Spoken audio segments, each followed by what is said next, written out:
Hi, I'm Nick Fernandez, a senior at Berry, and it's been about a year since you visited campus. And since you've been gone, a lot has happened. So let me take you on a quick tour so you can see what you've missed. First up, as you can see, is the renovated Bell Recital Hall here at Ford. This auditorium has been inspiring students since Henry and Clara first built it in the 1920s. Now, thanks to the generosity of many supporters, this place is back in action with modern acoustical touches that make it the perfect place for students to show off their talents like never before. And it is gorgeous, and it sounds great too. While COVID has kept us from sharing this beautiful recital hall with large audiences so far, students and faculty have taken full advantage of the many new features, socially distanced, of course. Next, let's take a look at Barnwell Chapel.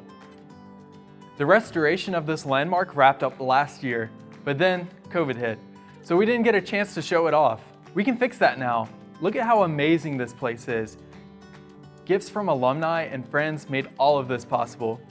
At the beginning of the project, planners studied old photos to make sure everything would be historically accurate. They took the lumber from Berry's own forest, and an alumni workweek crew even donated their time and expertise to restore the beautiful windows. I think Martha would be very proud. Okay, now let's head over to the spires. If you've ever dreamed of retiring on Berry's campus, now you can. This place has everything, including on-site dining, leisure activities, and even fitness and healthcare facilities. Residents at the spires are also mentoring the Berry students who work there. And finally, can we talk about that view? Man, I wish I could move in. Moving down to Opportunity Drive, let's look at the progress on the new Animal Science building. Students and faculty in Berry's largest major cannot wait to start using this place. When it opens, they'll have 23,000 square feet of dedicated space for advanced study in animal health and production. The Animal Science building has it all. Labs? Check. Specialized teaching areas? Check. The latest technology? Check.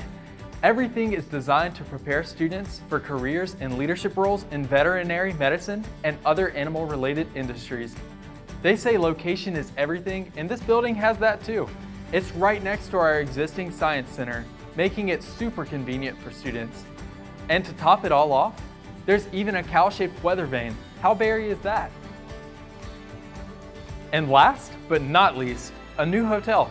A Fairfield Inn and Suites by Marriott is being built on Berry's property, next to the Rome Tennis Center at Berry College, near Mount Berry Mall, and just up the street from the college entrance on Martha Berry Highway. Phew, that was a lot of berries. When it's done later this year, it will be a great destination for players and spectators who visit town for tournaments held at one of the largest tennis centers in the country. And as with all things Berry, the hotel means experience and learning opportunities for the students who will work on site. This is truly a win for everyone, except maybe for those who lose their tennis matches. Well, I guess this concludes the tour. Another year in the books for Berry, which means it's time to celebrate. Thanks for all of your support throughout this crazy year. The pandemic may have put some of our events on hold, but hopefully we can all be together again soon.